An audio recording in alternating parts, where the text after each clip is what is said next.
पौर परिषद अंतर्गत श्री श्री प्रसन्न देवଙ୍କ पीठरे प्रभु श्री श्री प्रसन्न देवଙ୍କ रथयात्रा अनुष्ठित हो जाइछि। कोरोना महामारी कारणरू गत 2 वर्ष रथयात्रा उपरे कटकणा थिबारु भक्तमानक मध्यरे दुख प्रकाश पाइथिला। चलित वर्ष कटकणा लागु नथिबारु भक्तमानक मध्यरे खुशीर लहरी खेली जाइछि।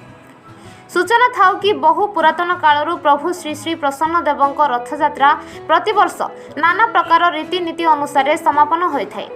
चलित वर्ष मध्य प्रसन्न देवଙ୍କ समस्त नीति यथा संपन्न उचित समय अनुसार करा जाई रथटଣା कार्य आरंभ करा जायथिला। भक्त माने श्री प्रसन्न देवଙ୍କ मंदिररू बालीनगर ग्राम रे थिबा गुंडीचा मंदिर जाई रथ टाणी टाणी नेइथिले। मंदिर ट्रस्ट व प्रसन्न देवसेना व स्थानीय प्रशासन पक्षरु संपूर्ण सहयोग करी रथटଣା कार्य समापन करथिले।